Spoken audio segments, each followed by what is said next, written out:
Oh my goodness, there is nothing I hate more than just waiting to carry on talking. After the last time I spoke, my phone suddenly stopped working, cut me because of space, storage. Yeah. Anyway, whatever. I had to wait like 7, 8, 20 minutes basically for my content to transfer to my computer. So now I've lost my train of thought, but I'm gonna get right on it again. Yes, I was talking about that cheeky, yes, how it is that if at all, this woman could bewitch a complete stranger, ne? That she knew for only 3 days in the complex that she was staying at. What in the world are her colleagues subjugated to? Since she's obviously very competitive. She was competitive with me over marriage, right? I, at that stage, did not have a career. She knew that much that I was like a stay-at-home wife. Or at least the information that I shared with her. And then she went on right ahead, along lawyer. I'm to be like 3 days got fail. Guess my career. So this is obviously a very competitive woman. What is she doing to colleagues? The dream that I had with the other colleague that go MTN with the bus load full of people that she paid a bus driver some strange direction, including her sister. God was basically reverting me to that girl when I met this new one in the complex.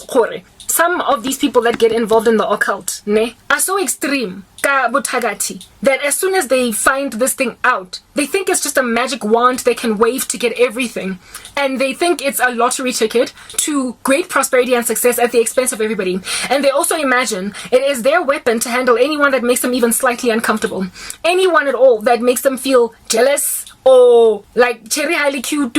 You're not gonna get to do that all up in my grill, prancing your peacock feathers. A dude has a more shape of back. I'm a bonang like that. I'm a batang. You know, a little bit of a Ron Cheoki. In the office, I'm wanna like biceps and triceps. Has a more shape of back. She knows how to handle him. When a boss, gives her a bad appraisal, she tells herself, go deal that. When, you know what I mean? Like, just a menace to society. Like a ticking time bomb. Like a hand grenade just walking around. And when she sits down, that's when the detonant, is removed. And then everything just explodes in the environment. They are dangerous, guys. I frankly believe they contribute to the suicides of many people in the land. They contribute to the breaking of families, devastations. Guys, it is a ripple effect. This thing has got ramifications that are far-reaching, and they go well into the future, not just this present state. So they not only afflict very deeply, but they also afflict very broadly and over a very long amount of time. The end goal, the end result is a cantankerous society full of highly skilled people that are unemployed, highly skilled people that are disregarded, highly gifted people that are unheard, unsung heroes all over the show, really honest men and women struggling to come up for air, resulting also in really great wives, women that would make for good wives, struggling to get married, and so therefore taking away from the joy and happiness of a man or a woman, vice versa. It is taking away from children really good mothers. It is taking away from children really good dads. It is taking away from businesses really good skills.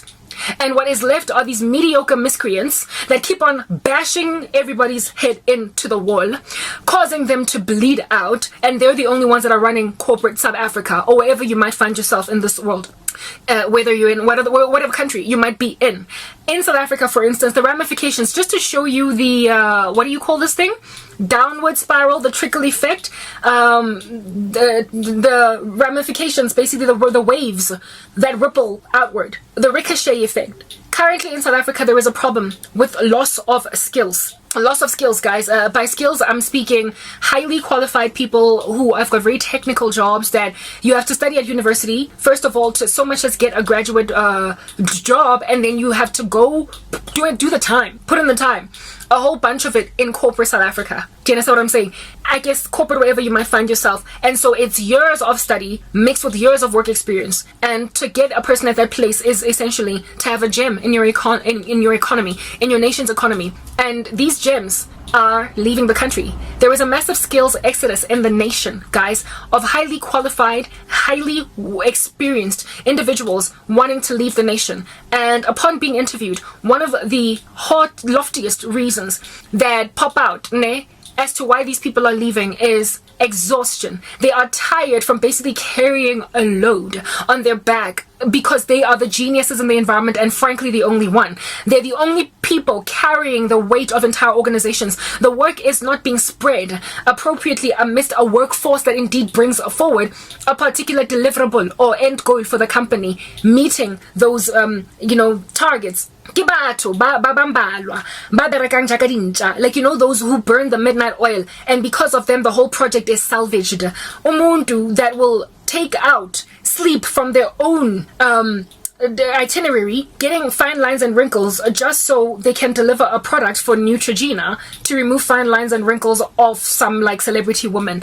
I'm speaking about human beings that are doing really well, working really hard, who actually care about a company's value proposition and end goal, servicing and are at the beck and call, uncomfortably so, of people that are gliding by, merely collecting salaries every single month, however not truly contributing to anything because they lean on the manipulative power of witchcraft to cause their bosses and those who are in a position to hold them accountable to neglect, overwhelm, overlook tabar motogasebits.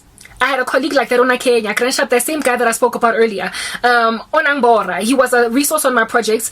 In and of himself, we were similar level, but MTN was a matrix organization in the sense that somebody could report into you even though they're not your line manager, simply because you are running that project. So I wasn't his line, but I was his project manager. And so I required certain deliverables from him in order to push forward my own projects. Nang Bora, this guy, he was a chauvinist, he couldn't stand women. However, he had needs and desires for women. So Unang Batla in a romantic capacity, but not sufficiently enough to respect me, so I can, respect him back and maybe potentially give him.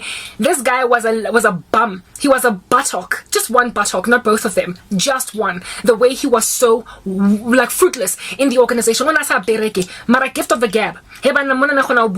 He could talk, so I can see how he interviewed successfully, but talk with no action. I remember one time hosting a meeting, right? It was very imperative. It was one of those do or die meetings. Do we sever this particular deliverable? Do we chop it out or do we keep it? If we sever it, we're gonna have to explain shaky knees and literally like urinating, just a drop of urine on our panties when we have to explain it to the CEO as to why this has to go type thing. It was a do or die. IT, very important meeting.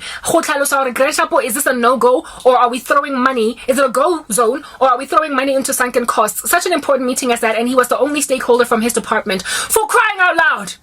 And he was like, I'm sorry, there is a more important meeting that is in the pipeline. He even showed me on a spreadsheet the what do you call this thing, the priorities in the organization. And so all the resources would of course go to the top uppermost, and then the second and the third, and my project was hovering somewhere in number 3 or 5, and so it was not as lofty in the list of company priorities to focus on, and so all the resources would go there, and there was like this whole bottleneck.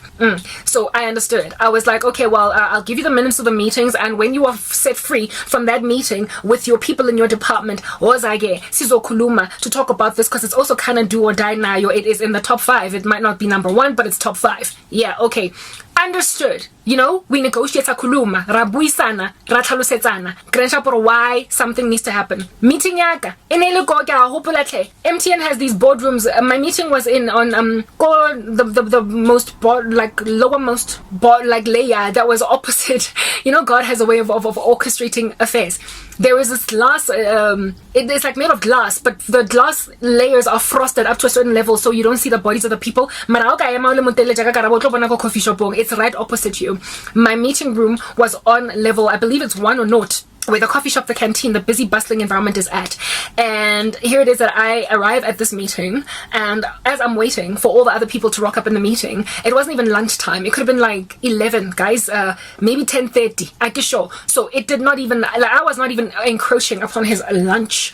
His luncheon was set free at 12. Anyway, meeting, I'm still pacing up and down, my colleagues are still coming in, ba meeting ena e belangrik. Hake emisa tlhogo pikoko gelisha ke sheba ndefela just gliding in the horizon, in the periphery for this party. Guys, let's move on to the next part.